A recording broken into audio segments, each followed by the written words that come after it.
Hey guys, what's going on? It's Matt with Art of Matlock. So today's tutorial, what we will be doing is I'm taking one of the random sketches that I've inked, kind of based off of the original Black Panther that I grew up off of. Not the so much techie one that they're releasing the next couple of days, but I'm still excited either way. I am a fan of the techie stuff, but just sticking to the true origins of the Black Panther that I know, this is what I'm going to be actually taking, and I'm going to apply some marker to it today, and I'm going to show you some of the steps that I use just as far as shading to kind of build this up and give it some depth. So we're going to start with today's supplies.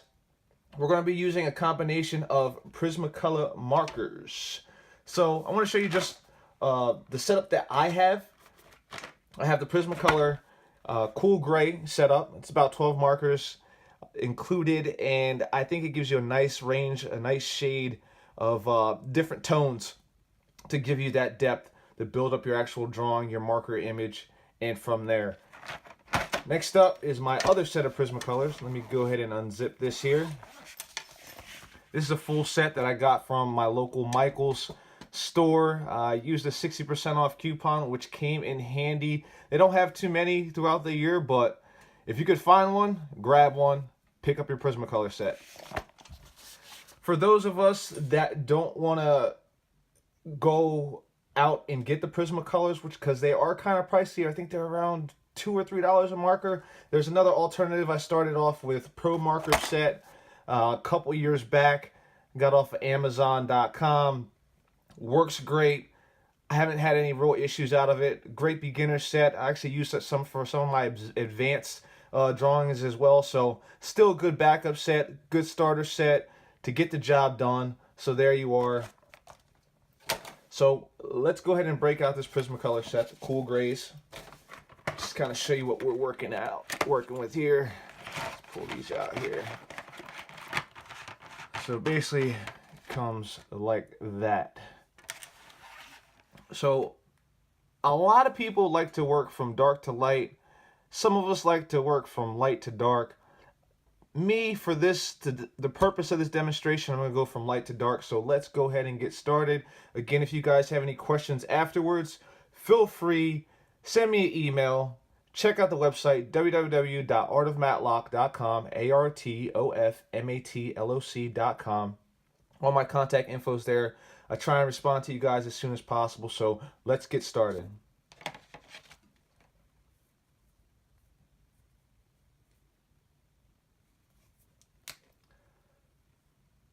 So first up is our Cool Gray. It's a 10%. I'm going to go ahead and just start getting in some of these details here.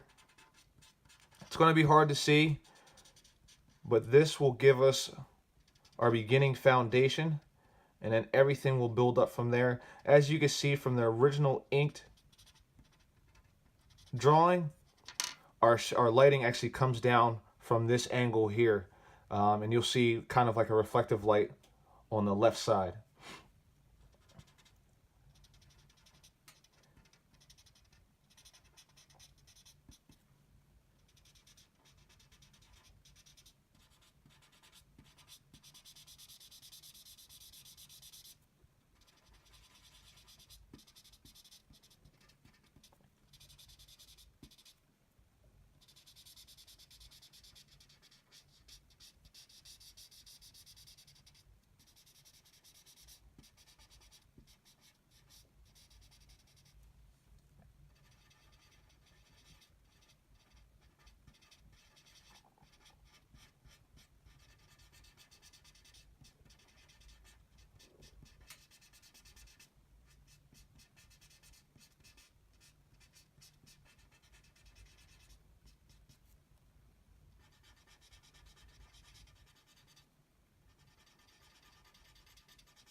Okay, guys, now that we're in off of our cool gray 10%, we're going to go ahead and we're going to add in a 70% cool gray. I know it's a drastic difference between 10% and 70%, but this will allow us to get in like more of like a mid-tone, and then from there we'll go a tiny bit darker and build in from there. So let's go ahead and get started.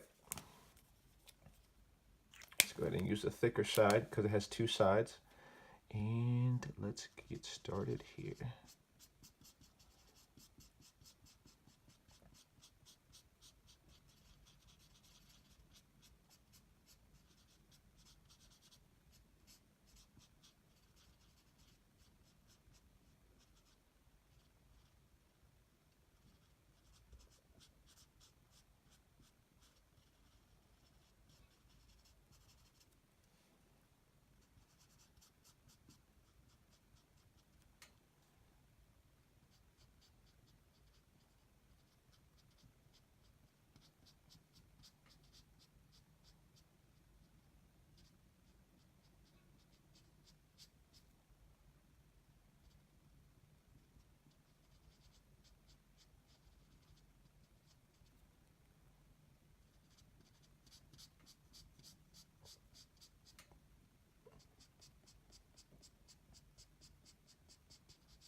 Okay, guys, now that we have done that, kind of laid down a darker point for our shadows, nothing too crazy. Now we're going to go through with a little bit of a gray between those two to kind of fill in a lot of the voids, a lot of the strong highlights that we have here, to kind of darken and give that sense of that mood that the Black Panther has always had throughout his scenes, throughout the comic history. So let's go ahead and let's get started.